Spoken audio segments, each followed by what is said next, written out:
C'est chaud d'idée pour l'élévation de l'âme de Moshe Ben Jamila, Zecha Tzadik Livracha. Petit briefing des jours qui vont venir maintenant. Mardi matin, si je ne me trompe pas, c'est Rosh Chodesh Nissan.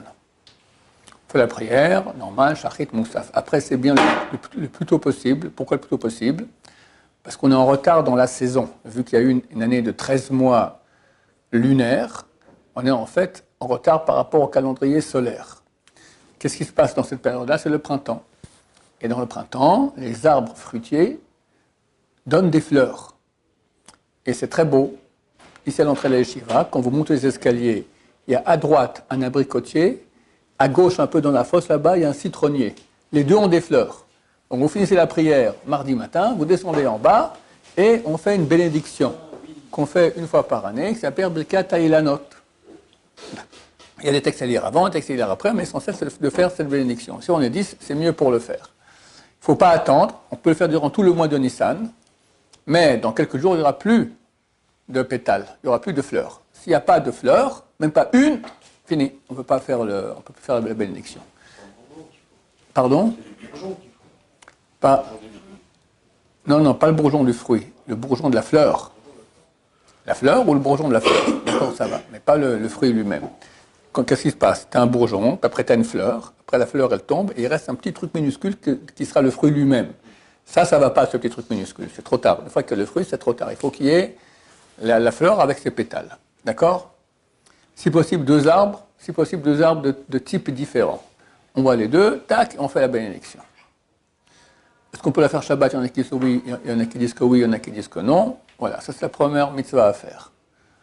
Ensuite, il est bien, après la prière, de lire, pendant les 12 premiers jours de Nissan, un texte relatif, tous les jours c'est un autre texte, au président des 12 tribus qui a amené un sacrifice lors de l'inauguration du temple.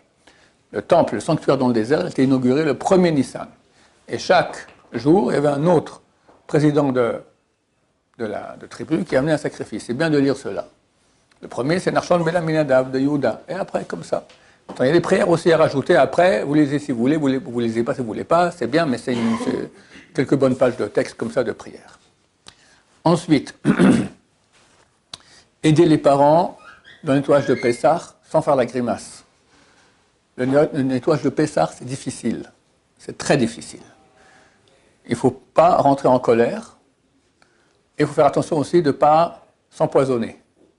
Parce qu'on est dans la cuisine, il y a des détergents, il y a une bière, et tu veux une bière, tu bois des détergents à la place, d'accord? Il y a beaucoup de cas d'empoisonnement et beaucoup de cas de femmes qui font des fausses couches ou un accouchement prématuré.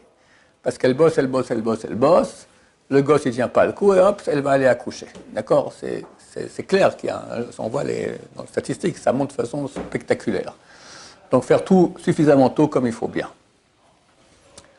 Si je me souviens bien, Pessah, ça sera lundi soir. En attendant, il semblerait qu'il y ait un programme très chargé géopolitique qui va arriver dans le monde. On verra. Je ne sais pas du tout de quoi il s'agit. Mais ça se peut tout à fait.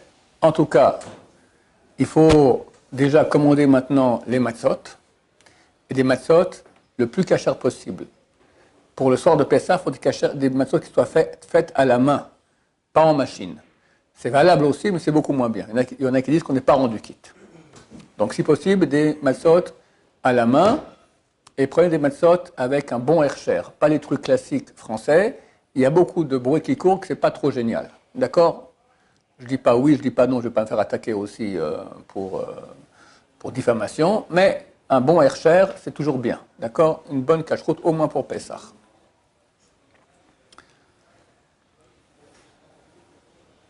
Bon, il faut nettoyer toute la maison. Il faut savoir qu'il y a deux interdictions. Une interdiction de posséder du Hametz, une interdiction de consommer du Hametz. Elles n'ont rien à voir. Consommer, c'est même un milligramme de millimètre tout petit, on mange, c'est l'interdit de la Torah. Et si on a mangé une quantité de kazaït, c'est un cube de 3 cm de côté, c'est karet, retranchement de l'âme, très grave. Il y a un autre interdit qui a aucun karet, c'est de posséder du Hametz. C'est seulement une quantité de kazaït. Si j'ai beaucoup de miettes par terre le soir de Pessah, c'est pas interdit. C'est pas très l'ambiance de Pessah. Il faut aussi faire attention qu'il n'y ait pas en tout, dans toutes les miettes, la quantité, la maison les réunit en une quantité de kazaï. Kazaï, je répète, c'est un volume d'un cube de 3 cm de côté, 27 cc ou 27 millilitres, d'accord? S'il y a comme ça cette quantité de miettes dans toute la maison, ça se réunit, et là on transgresse interdit de posséder du chametz. Mais sinon, ce n'est pas interdit. C'est interdit d'avoir cette quantité-là. Maintenant, qu'est-ce qu'on fait avec le chametz qu'on veut garder? Quelqu'un, il a 10 bouteilles de whisky Chivas, d'accord? Old Chivas, qu'est-ce que j'en sais, qui sont dans les tonneaux, 12 ans. Bon. Normalement, il faut le jeter à la poubelle, glou, glou, glou, glou, glou. D'accord? Ou donner à un non-juif. Entre parenthèses, on n'a pas le droit de faire un don gratuit à un non-juif. D'accord? Donc, ceux qui ont intérêt, on leur donnera ça. Alors, depuis quelques années, depuis quelques siècles, il y a une nouvelle méthode qui est rentrée dans le peuple juif, c'est on vend tout le chametz à un goy. Attention, il y en a qui se trompent, ils vendent leur maison au goy, avec tout ce qu'il y a dedans. Mais dans ce cas-là, quand ils reviennent après les vacances, parce qu'aujourd'hui, comme il y a un petit truc, Pessah, un temps c'était toute la maison sans dessus-dessous, nettoyage, après on fait à manger, etc. Aujourd'hui, il dit c'est 2 signatures. Une, la vente au goy, 2, le chèque de l'hôtel. D'accord? C'est comme ça. C'est une autre préparation de Pessah. Mais ceux qui vendent, en tout cas, ils ne doivent pas vendre la maison. Parce que quand ils reviennent après les vacances à Hammamet ou sur la côte ou en Espagne ou au Maroc, d'accord, ils doivent tremper toute leur vaisselle au mikvé avec bénédiction. Parce qu'un ustensile qui a appartenu à un goy, quand on le récupère, nous, il rentre dans la propriété du juif, il doit être trempé au mikvé avec bénédiction. Même si maintenant, j'ai ici un verre, voilà, et ici j'ai Ahmed, et je lui dis, tiens Ahmed, je te donne ça en cadeau. Ah merci, c'est gentil. Il prend le verre. Il dit, tu sais quoi, allez, je te donne aussi ça en cadeau. Il me le redonne, je dois tremper au mikvé avec bracha. D'accord? Parce que c'est parti de la possession ça appartenait à un goy, c'est rentré dans mon domaine. Ça m'appartient à moi maintenant. Donc on ne vend pas les ustensiles, on ne vend pas la maison, on vend que le chametz qu'il y a dans la maison. Oui. C'est juste le fait de posséder ou c'est le fait qu'on prend un risque qu'il utilise? Non, parce que si maintenant j'achète un ustensile d'un goy qui est neuf, qui n'a jamais été utilisé, il y a l'obligation de la Torah, en métal de la Torah, s'il est en verre des Rabbanan, de le tremper au mikvé. C'est écrit dans la Torah. Lorsque les Juifs sont partis de la guerre de Midian, ils ont eu du butin. Et Pinchas, à la place, Moshe s'est énervé, alors il a oublié la faute, il a envoyé Pinchas à la place pour expliquer aux Juifs les lois de tremper au mikvé. Pas cachériser, il y a aussi cachérisation, mais aussi tremper au mikvé, c'est 2 choses différentes. Un ustensile qui n'a jamais été utilisé pour cuisiner quoi que ce soit, qui appartient à un goy, quand on l'achète, il faut le tremper au mikvé avec bénédiction. S'il est en métal, aussi s'il est en verre. Si en métal, c'est ça de la Torah, si en verre, c'est des Rabbanan. Le reste des matériaux, pas besoin. Il y en a qui essaient, on trempe sans bracha. Par exemple, la porcelaine ou des choses comme ça, on n'est pas certain. Si c'est de bois, de fer, de terre, etc., pas besoin de tremper au mikvé. D'accord? Donc si maintenant je vends toute ma vaisselle de chametz au goy, quand je reviens, il faut la tremper au mikvé. C'est casse-pied. Si c'est 2 verres et 2 assiettes, ça va, mais quand c'est une armoire entière, c'est un peu plus compliqué. Ok. Le soir... Donc, comment faut faire pour éviter ça, justement? Il ne faut pas vendre toute la maison avec tout ce qu'il y a dedans, ni la vaisselle. On ne vend que le chametz. Voilà, c'est tout. D'accord? C'est pas compliqué. On vend tout le chametz que j'ai dans la maison. Le chametz. Voilà. Et qu'est-ce qu'on fait sur chametz? Alors, pas que tu laisses tout maintenant, tes bouteilles de whisky comme ça dans ta chambre, etc. Si tu n'es pas à la maison, tu pars à l'hôtel à Hammamet, il n'y a pas de problème. Mais si maintenant tu restes à la maison, tu prends tout le chametz, tu le mets dans un placard. Alors, M. Bachot dit qu'il faut clouer le placard. Bon, pas tout le monde a dit cela. En tout cas, tu fermes la clé, tu mets un panneau dessus. Attention, chametz vendu au goy. Attention, spécialement nécessaire. Tu mets chametz vendu au goy. Voilà, comme ça, personne ne va ouvrir cela pendant Pessah. Il y en a un qui déjà prépare tous les gâteaux pour la mimouna. Et il ne peut pas le mettre dans l'armoire, il faut le mettre dans le congélateur. Alors, est-ce qu'on peut mettre dans le congélateur? C'est très difficile à autoriser cela. Il faudrait quand même dans un compartiment, puis fermé, hermétique, dans lequel on met dessus chametz vendu à un goy. On ne peut pas mélanger le chametz et le non-chametz en même temps dans le congélateur. Voilà. Le plus simple, c'est que tu le prends, tu donnes ta voisine Christine Delacroix, elle met ça dans son congélateur, merci Christine, et tu vas le récupérer. Tu vas le récupérer, il faut le donner, il faut le vendre. Ou tu le vends, ou tu le donnes. Tu le donnes à Christine, voilà, c'est à vous, terminé. C'est-à-dire c'est l'envie de taper dedans pendant Pessah? Oui, absolument. C'est une vente qui est effective, il faut savoir. Le Rav Chazal m'a raconté ça hier. Hier ou avant-hier, je ne sais plus. Il m'a raconté qu'il y avait une discussion dans sa jeunesse avec les gens de sa famille, etc. C'était vraiment effectif, etc. Et donc, bien sûr, c'est effectif. Et lui, il est allé voir un voisin goy, il lui a dit, écoute, tu vas maintenant, je crois même qu'il a donné de l'argent, tu vas aller voir tout le monde, voilà, j'aimerais bien, j'ai acheté votre whisky, j'aimerais bien, j'aimerais ma bouteille de whisky, d'accord? Et bien, ils étaient tous super étonnés, quoi, le whisky, machin, mais ils l'ont donné, d'accord, ils l'ont donné. Et il m'a raconté une histoire que quelqu'un, il était marié avec une, où c'était, dans quelle ville, je ne sais plus. Il y avait une juive qui était mariée avec un non-juif, en Afrique du Sud. Et tous les juifs de la ville, ils vendaient le chametz à ce non-juif. Mais ils ne savaient pas qu'il était marié avec une juive. Et elle a commencé à faire tchouva. Et elle a dit, il faut qu'on vende le chametz. Écoute, tout le monde me vend le chametz, tu crois que ça vaut quelque chose, quoi? Tu crois que le whisky qu'ils ont là-bas, il m'appartient? Bien sûr. Eh bien, je te dis, allez, tu verras. Eh bien, il a été, et tous les gens à qui il a demandé son whisky, tout ça, ils lui ont donné, sans problème. Bien sûr, voilà, prenez-le. Il était tellement épaté de cela, il s'est converti. Alors, je tiens de vous raconter ça. Voilà. Donc, on vend cela à la rabbanout, il y a Torah Box qui fait cette vente dans tous les pays, etc. Et on arrive lundi soir. Lundi soir, c'est la veille de Pessah. Comment débute le traité Psachim? Or, l'arba asar, budkim et chametz et or aner. La lumière du 14 du mois de Nissan, on vérifie le chametz à la lumière de la bougie. La Gemara, sur presque 3 pages, je vais essayer d'expliquer c'est quoi la lumière du 14. Alors, il s'avère qu'en fin de compte, en hébreu, le soir, qui est la veille d'un jour, on peut l'appeler or. Par exemple, dans les cartes de mariage, on écrit le mariage aura lieu or du 17 Nissan, d'accord, du 17 mai, d'accord, du 17 Tammuz, d'accord. Or signifie le soir même. On appelle ça lumière pour avoir un langage beau, un langage propre, pas la nuit, on n'aime pas la nuit, on aime la lumière. La Kabbalah, elle va dire, c'est pas comme ça, il y a une lumière extraordinaire qui descend du ciel à ce moment-là, dans le Arba c'est les 14. La valeur numérique du mot Aïn, c'est œil, c'est aussi la lettre Aïn, 70. 70, c'est 7, 70, 70, 140, d'accord, ça fait 14. Une lumière qui descend dans nos yeux extraordinaire. Quand on va chercher le chametz, il y a une lumière très très grande qui descend. Et là, il y a un piège très connu et très mauvais. C'est que les gens disent, ça va, ça fait 15 jours qu'on a nettoyé, on a frotté, on a cherché partout le chametz, il n'y en a plus. Alors ils prennent la bougie, ils font tralalalala, elle est terminée, 5 minutes. Jamais de la vie. Il y a 2 lois, il y a nettoyer et il y a chercher. Et ce n'est pas la même chose.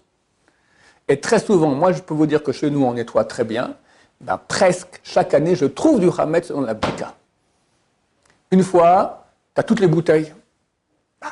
C'est propre, on a enlevé les étagères, on a sorti les bouteilles, on a bien nettoyé, on a remis les bouteilles. Et moi je vérifie, bouteille par bouteille, c'est très long, c'est très long. Bouteille de bière, on a laissé une bouteille de bière, elle est propre. Donc les gens qui nettoient ne font pas attention, bouteilles ils enlèvent, ils remettent, voilà, il y a une différence entre chercher le chametz et nettoyer, c'est 2 choses. Et des fois, on oublie dans des sacs des enfants, quand ils vont à l'école, tu as un sandwich qui date d'il y a 3 semaines, complètement pourri, d'accord. Tout, on peut trouver n'importe quoi et n'importe où. Donc on doit vérifier. Ça prend entre 2 heures et 6 heures. Vérifier une maison, alors si tu as un studio avec une armoire, bon, ça prend une demi-heure. Mais une maison normale avec des enfants, tout ça, ça prend entre 2 heures, entre 2 heures et 6 heures. Le Khatam Sofer passait toute la nuit presque à vérifier. Plus tu vérifies mieux, plus tu as la lumière qui descend. Il faut vérifier partout où on met du chametz. Il faut faire ça comme il faut bien. Une fois qu'on a fini, on fait l'annulation du chametz. C'est un texte qu'on dit en araméen, mais il faut comprendre ce qu'on dit. Si on ne comprend pas, il faut lire en français. Tout le vin que je n'ai pas vu, qui soit annulé et considéré comme la poussière de la terre. On répète ça 3 fois. C'est le mitzvah de la Torah, d'annuler le chametz. Le lendemain matin, oui. Si jamais on n'est pas chez soi pour les fêtes. Et on le fait aussi. Alors, soit le maître de maison le fait, soit tu l'accompagnes, pour faire la bénédiction, toi tu l'accompagnes pour aller vérifier aussi avec lui. On vérifie la voiture aussi, le bureau, et tout. Il faut tout vérifier, tout ce qui nous appartient. Ou on vend. Ici à l'Eshiva, mon bureau, on le vend. D'accord? Comme ça, je n'ai même pas besoin d'aller vérifier. Mais ce qu'on ne vend pas au goy, il faut vérifier. L'armoire dans laquelle tu as mis le chametz et le whisky, ça, pas besoin de vérifier. Parce qu'on sait qu'il y a le chametz, mais tu as mis un panneau dessus. Chametz vendu au goy, d'accord? On garde du chametz pour ceux qui veulent pour le lendemain matin. On met de côté, maintenant on doit faire attention. Pas que tu as mis, la Gemara, elle a une page entière, on a mis 10 paquets, il n'y avait plus que 9 paquets, on a vu une souris qui est rentrée, elle est rentrée là, elle est entrée là. Des histoires de souris et de rats avec du Hametz dans la bouche, c'est une page entière comme ça dans traité Psachim. Donc faire attention que la même quantité de Hametz qu'on a ici, on l'a gardée. Et après, on va brûler le Hametz. Attention, il y en a qui brûlent le Hametz trop tard. Il y a une heure limite. Il faut regarder le calendrier dans chaque pays dans lequel on est. Une fois, on m'a invité, ça fait 40 ans que je n'ai pas passé Pessah hors de chez moi, sauf une fois, l'année 2000. C'est pour ça que je dis toujours Hamamet, parce que c'est toujours le truc qui me va. On a fait notre organisme a organisé un Pessah à Hamamet. Ils m'ont invité, moi-même, le Rabben Chitrit aussi, on était là-bas. Alors moi, je vais le matin, tout ça, je prépare le feu, tac, et je brûle. Puis je vois des gens pépères à midi, à 1h, ils viennent avec le Hametz. Mais Habibi, c'est trop tard. Dès le midi juif de la veille de Pessah, c'est interdit la Torah de posséder du Hametz. Ça ne veut plus rien de le brûler maintenant. Il faut le brûler même 1 heure avant ce moment-là. Donc il faut vérifier l'heure exactement dans les calendriers, dans le pays dans lequel on est, et aller brûler le Hametz auparavant. C'est bien, pas obligatoire, mais c'est bien, quand on recherche le Hametz, de mettre 10 petits morceaux de pain cachés dans la maison, et on les trouve. D'accord, avec la bougie, tu les trouves. Alors, il ne faut pas les mettre comme ça, parce qu'il y aura des mètres partout, c'est terrible. Donc, on les entoure d'un papier aluminium ou de papier, etc. Et il faut surtout que la maîtresse de maison ou quelqu'un d'autre qui va les mettre, qui va les cacher, elle note. Ça arrive très souvent qu'on n'en trouve plus que 9. Et il manque un 10e. On est bien embêté. Après qu'on a tellement fait pour qu'il n'y ait pas de Hametz, on est certain qu'il y a un Hametz qui se balade dans la maison. Alors, qu'est-ce qu'il faut faire? On va l'annuler. L'annulation, c'est valable. Mais aussi, il faut faire attention. Si possible, donc on met des petits morceaux de Hametz qui font moins de kazaït. Parce qu'on avait dit que l'interdiction de la Torah, c'est de posséder plus que kazaït et plus. Un cube de 3 cm de côté. Donc on va faire des petits morceaux de pain, petits. Si on trouve pendant Pessah, on peut le jeter à la poubelle. Si on trouve pendant Pessah, à la seconde, dans les toilettes, pas dans la poubelle. La poubelle, c'est à toi. La poubelle, c'est toi. Il n'y a aucune différence entre ton buffet, ta cuisine et ta poubelle. C'est tout ton domaine. Dans les toilettes, tu tires la chasse d'eau. D'accord? Même maintenant, si c'est pendant la fête, c'est mouxé le Hametz. Donc il faut le prendre comme ça. Le mouxé, on peut le prendre différemment. Tac, tu mets dans les toilettes, tu tires la chasse d'eau. Pourquoi? Tu n'auras pas ton conseil d'interdit. Pourquoi? Parce que tu as fait l'annulation. Tu as annulé tout le Hametz que tu avais. Donc c'est annulé. Mais on a peur que tu vas en manger un peu. Alors dans ce cas-là, c'est pour ça qu'il faut se débarrasser complètement du Hametz. C'est déconseillé de mettre les petits morceaux de pain dans du papier aluminium, parce que quand tu vas mettre ça dans le feu, l'aluminium va empêcher que le pain il brûle. Il va juste chauffer, il sera très bon. Au contraire, ça a une bonne odeur. Chez nous, dans mon quartier, vous verrez ici aussi, ceux qui restent, d'accord, il y a des feux partout avec le Hametz. Tu rentres dans Pessah, tu sens le pain, tu sens des toasts partout, l'odeur du toast, d'accord? Parce ce qu'il faut, c'est que ça brûle, pas que ça toaste, d'accord? Donc, et si tu vas commencer à ouvrir chacun des petits morceaux de papier aluminium, c'est super casse-pied. Donc, dans du papier, c'est mieux, comme ça, des petits morceaux de papier. Et le lendemain, on va brûler cela. Et une fois que c'est brûlé, attention, il y en a qui mettent de l'essence sur le feu. Ça ne va pas. Tu peux mettre l'essence sur le feu, sur le bois, mais pas sur le Hametz, parce que c'est bien de l'annuler par le feu. Tu peux l'annuler aussi par l'essence. Mais ça, c'est que tu n'as pas le choix. Comme je te dis, au mieux de Pessah, la Gemara dit, si tu trouves au milieu de Pessah, tu le jettes au feu. Mais nous, on n'a pas. Dans chaque maison, à l'époque, il y avait une cheminée. Donc, jeter la cheminée, mais nous, on n'a pas ça. Donc, tu le jettes dans les toilettes. Donc, on peut annuler autrement que par le feu. Avec de l'essence ou autre chose. Mais c'est mieux par le feu. Donc, tu mets l'essence sur le feu. Et après, tu mets dessus le Hametz. Et il est brûlé par le feu, pas par l'essence. D'accord? Le Hametz n'est pas annulé par l'essence. Une fois que tu es certain que le Hametz, il est tout noir, il est roussi, alors tu fais de nouveau l'annulation. Là, c'est total. Entre le Hametz que tu as vu, le Hametz que tu n'as pas vu, le soir, on a fait uniquement ce qu'on n'a pas vu. C'est ça qu'on a annulé. Mais il y a une partie qu'on voit, c'est qu'on va manger demain matin pour le petit déjeuner. Donc, on ne va pas annuler ça encore. Le lendemain, on annule tout. Il faut le faire suffisamment tôt d'après le calendrier. D'accord? Comme j'ai dit. On fait l'annulation, c'est une sorte de la Torah d'annulation du Hametz. À ce moment, c'est écrit dans le Zohar HaKadosh. On est le Yud Dalet, on est le 14. Le 14 du mois de Nissan, on a un verset dans la Torah qui Yad al-Kessia milchama al-Adonai ba'amalek midor dor. Dieu jure en levant sa main sur son trône qu'il va anéantir, qu'il va faire la guerre avec Amalek pour toutes les générations. Le Zohar HaKadosh, il dit que cet anéantissement de Amalek sera le 14 du mois de Nissan. Et comment commence ce verset? Qui Yad al-Kessia. La main de Dieu, elle est levée sur son trône pour jurer. La main, c'est Yad, c'est 14 en valeur numérique. Donc quand on fait l'annulation comme ça, il y a une prière aussi du Ben Ishra, on annule comme ça toutes les forces du mal, et patatras, terminé, on va aller mettre les habits pour recevoir Mashiach Be'ezrat Hashem, s'il ne sera pas déjà là avant. Une fois qu'on a brûlé le Hametz, on a fait l'annulation, alors il y a un programme très chargé. Il faut préparer la table pour le Seder. On sort les plus beaux ustensiles qu'on a.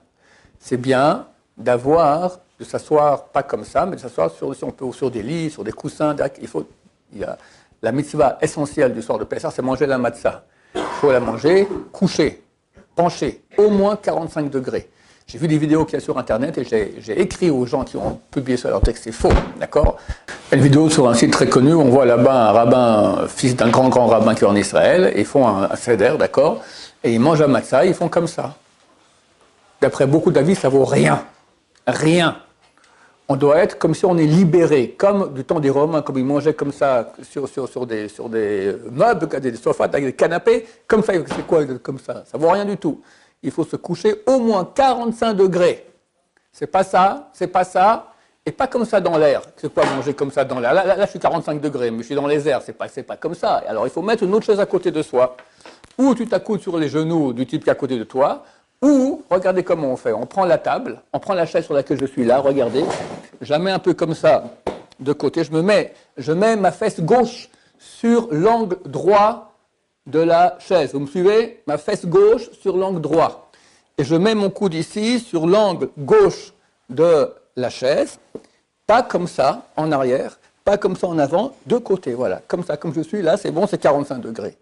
Et là, tu manges la matzah et tu bois le verre de vin. Si tu n'as pas fait comme ça, tu n'es pas rendu quitte d'après la majorité des poskim. D'accord? Faire attention à cela. Ensuite, prépare bien la table avec le plateau. Le plateau correspond aux 10 sphères. On a fait un cours dernièrement sur le sujet. Et il y a des choses à faire aussi depuis le moment qu'on a brûlé le Hametz jusqu'au soir. Elle est au mikvé. Il y a une lumière très très grande qui vient du ciel. C'est bien d'aller au mikvé avant Pessah. Et il y a la lecture du secret du Rav Shimshon Estropolai. Rav Shimshon Estropolai, c'est un grand, un peu plus kabbaliste qui vivait il y a 400 ans. Et il a écrit un secret sur l'Agada qui est doux comme le paradis, extraordinaire, qu'il est bien, il y a une promesse que celui qui lit ce secret-là la veille de Pessah, il ne mourra pas toute l'année, tout ira bien durant toute l'année. C'est un plaisir à lire cela, on le lit. C'est bien aussi de lire le Korban Pessah. Donc, dans deux Haggadot normales, Sfarad surtout, ils mettent le secret du Rav Shimshon Estropolai, et ils mettent aussi le Korban Pessah. Lire, parce qu'à ce moment-là, le 14 du mois, le 15, soir de Pessah, on mangeait le sacrifice pascal. On le faisait en Mishoui, on le mangeait. Mais il fallait auparavant aller au temple, l'égorger, asperger le sang, avec tout un cérémonial. On lit tout cela dans la Torah. La Torah est dans un texte qui raconte, le texte de la Torah qui le raconte, et les Mishnayot sur le sujet. C'est bien ceux qui peuvent aussi, dans les Haggadot, Sarah David, ils mettent aussi un secret de Kabbalah. On voit là-bas les 42 différentes stations du peuple juif dans le désert. Ça correspond aussi à des choses kabbalistiques qui ont eu à ce moment-là. Et on prépare des beaux chidushim, des belles explications sur le soir de la Haggadah de Pessah. D'accord? Maintenant, les fils aînés doivent jeûner normalement ce jour-là. C'est le jour de jeûner, parce qu'après le soir, il faut boire 2 verres de vin à sec. D'accord, d'un coup. Et faire un Haggadah et tenir bon après, et encore 2 verres de vin aussi après le repas. Et tenir bon, si possible, rester réveillé toute la nuit en parlant de la sortie d'Égypte. Moi, j'essaie, mais jamais réussi. Mes gendres, ils ont réussi. D'accord, moi, je bois du vrai vin. Il y en a qui boivent du jus de raisin. C'est une blague, parce que les Chazal ont dit du vin. Pourquoi? Pour être heureux, pour être comme un. Mais celui qui sait qu'il va boire le vin, il ne tient plus la route, alors qu'il boit du jus de raisin. Attention. Pas tous les jus de raisin, même avec un bon Hercher, sont cachers. En Israël, il y a 3 Hercher. Je me souviens bien, c'est Bet Yosef, Rubin, et encore un que j'ai oublié. D'autres, ils mélangent de l'eau, après ils mettent du sucre. Et c'est un problème. Il faut que ce soit du jus d'orange sans sucre. Du jus de raisin sans sucre. Il y a un de Kedem qui est très bon aussi, je crois que celui qu'on utilise dans la maison. Mais il faut mettre no sugar, sans sucre. S'il y a du sucre, d'après beaucoup de poskim, c'est plus du jus de raisin, c'est de l'eau sucrée. D'accord? J'explique en 2 mots, parce que dès qu'on met plus de 10% d'eau dans du jus de raisin, il n'a plus le goût du jus de raisin, donc il n'a plus le statut. Et remettre du sucre, ça redonne le goût du jus de raisin. Mais ce n'est pas à cause du jus de raisin que ça donne le goût, c'est à cause du sucre. Alors ça reste un bracha chez Akol. On a arrêté la maison, on a fait une bracha les batala. Donc préparer des belles explications. et rester de bonne humeur. Le Seder, c'est un ordre, d'accord? Une lumière fantastique qui vient, et le Sera veut qu'on n'ait pas cette lumière. Le meilleur moyen nous met en colère, c'est facile. Tu es en tension, tu es fatigué. Le chapitre des lois du Seder dans le Shulchan Aruch, c'est le chapitre Ta'ab. Ta'ab, ça veut dire en arabe Ta'aban, fatigué. D'accord, c'est pas pour rien. Il y a les chapitres, ils ont toujours un sens dans le. On est creveux, on n'en peut plus. Il faut tenir bon. Et après, Bezrat Hashem, on aura une fête pleine de lumière. Baruch Adonai, l'Olam, Amen, Amen. Maintenant, ce que je dis sont super courts. Il y a beaucoup de cours que j'ai fait sur le site Maïlava. On a fait tout un Seder. On a expliqué chaque moment du Seder, comment faire la cachération des ustensiles, tous les sujets qui sont à Pessah. Il y a aussi beaucoup de beaux chidushim sur l'Agada. Chaque année, j'en rajoute des nouveaux. Comme ça, allez les consulter. Comme ça, vous arrivez fin prêt pour la fête de Pessah. Pessah Kashav Sameach avec Mashiach Bezrat Hashem.